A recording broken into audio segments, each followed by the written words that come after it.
Our solar system has been orbiting the Milky Way's black hole heart for 4.6 billion years.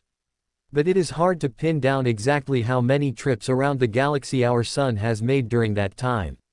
Subscribe my channel for more updates. It can be hard to get your head around the fact that Earth is moving through space.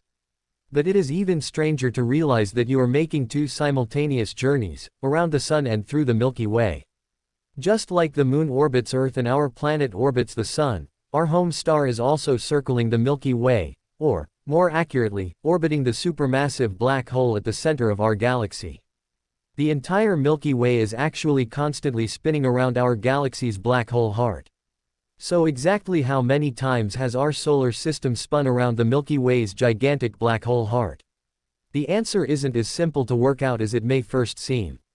Compared with the orbits of the planets around the Sun, our home star's pathway through the Milky Way is inconceivably longer and much less stable, which makes it hard to calculate how many times we have rotated around the galaxy's center. Using simple math can reveal how long it currently takes for the solar system to traverse our galaxy, which, in turn, can provide a good estimate of how many times our cosmic neighborhood has made the trip. But providing a more accurate answer is tricky. The Sun and the rest of the solar system is currently traveling through our galaxy at around 448,000 miles per hour, 720,000 kilometers per hour, according to Live Science's sister site space.com. This seems incredibly fast, but some stars in the Milky Way, known as hypervelocity stars, traverse the galaxy at up to 5.1 million miles per hour, 8.2 million kilometers per hour.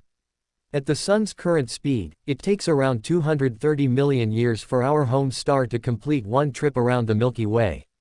That is longer than dinosaurs walked the Earth and more than 750 times longer than humans, Homo sapiens, have existed.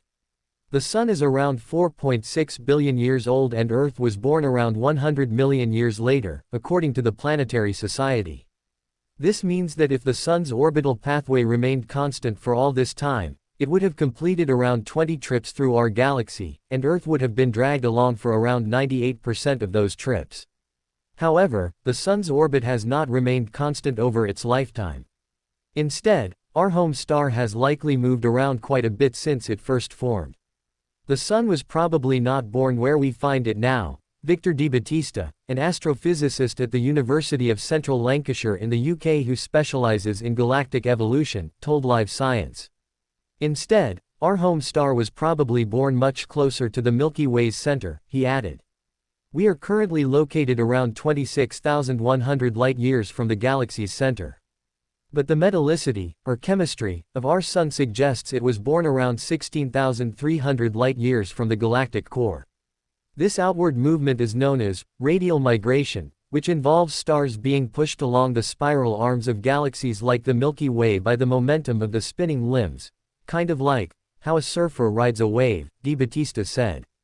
When the Sun was born, its orbital period was much shorter. It likely took our star around 125 million years to complete a round trip, Di Battista said.